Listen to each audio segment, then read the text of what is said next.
Imagine a life built on one simple, powerful idea: movement. For thousands of years, communities in Africa have followed the rains and the seasons, moving with their herds across these vast landscapes. Now, this wasn't just aimless wandering. It was a deeply strategic way of life, perfectly in sync with the environment. Let's dig into how that ancient journey was suddenly and violently interrupted. And just look at this. This image really gives you a sense of that journey's scale. For people like the Maasai, the land isn't just a location. It's a path, a route that's absolutely essential for survival. So what happens when that path is blocked? What happens when the freedom to move is just gone? That's the huge question we're tackling today.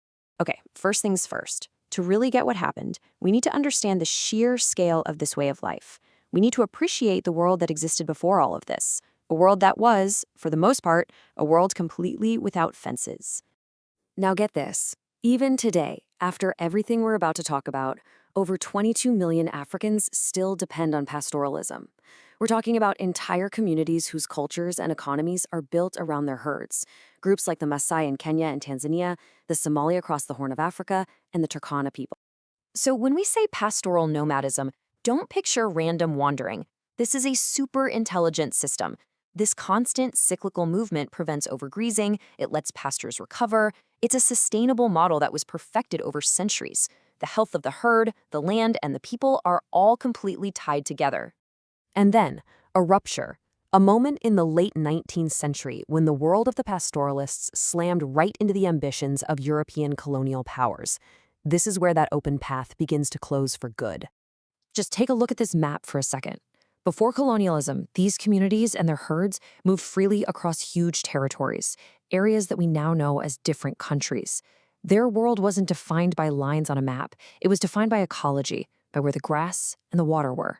Then came the Scramble for Africa.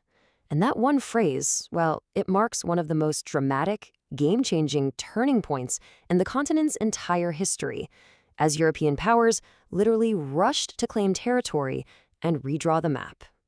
And this slide right here, it shows you exactly what that meant on the ground. Moss Island, which had been one enormous continuous territory, was just sliced in two. An international boundary, completely meaningless to the people living there, was drawn right through the middle of their home. The fallout from these new lines on the map was immediate, and it was devastating. This wasn't just about new borders. It was about losing the very land that had sustained them for generations. This was the beginning of the Great Squeeze. For the Maasai, the numbers are just staggering. They lost about 60% of their pre-colonial lands. 60%.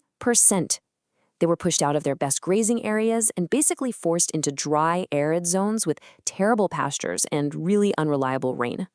So, you might be wondering, where did all that prime land go? Well, here's the breakdown. Colonial authorities took the most fertile areas for white settlers. They encouraged local farmers to expand their farms, and, this is a big one, they turned huge areas into game reserves, like the world-famous Serengeti, which was carved right out of Maasai grazing land. And the irony here is just, wow.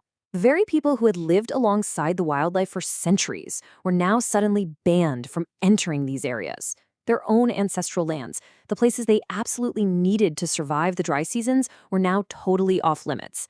So, with their movement blocked and their best lands gone, the pastoralists' entire system for survival was just broken. And this led to a whole cascade of new problems, both for the environment and for the people. Think about what a drought really is. For a nomad, a drought in one spot is just a problem you move away from. It's a signal to pack up and find greener pastures. But for a pastoralist who's now confined to a reserve, a drought becomes a catastrophe. It's a trap with no escape. And the results were just horrific. During one really bad drought in 1933 and 34, with absolutely nowhere to go, over half the cattle in the Maasai Reserve died from starvation and disease. Half.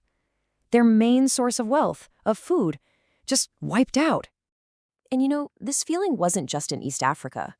This quote from herders in what is now Namibia just powerfully captures that deep sense of despair and confusion. It wasn't just an economic problem anymore. It was an existential one. Their entire world had become a prison. But here's the thing. This isn't just a story of loss and decline. It's also an incredible story of adaptation, of resilience, and of huge social change. So let's look at how communities like the Maasai started to cope with this new, fractured world. The British administration came in and completely upended Maasai society. Before, you had elders making decisions and warriors protecting the community. But the British bypassed them. They created a whole new power structure by appointing chiefs who were loyal to them. And suddenly, these chiefs started getting wealthy, creating a whole new social divide that never existed before. For everyone who wasn't part of this new elite, life got really, really tough. When you lost your livestock in one of those inevitable droughts, there was no safety net anymore. A lot of people were forced to just abandon their traditional life completely, looking for any kind of work they could find in towns just to survive. This created a whole new class of people, totally disconnected from their herds and their heritage. And that brings us right up to today, because pastoralism is not a museum piece. It's not a relic of the past. It's a living, breathing way of life that is still adapting. As this image shows, the journey continues, now right alongside highways and all the pressures of the modern world. And that leaves us with a really big question. In a world full of borders and fences, how does this ancient, resilient way of life find its path forward into tomorrow?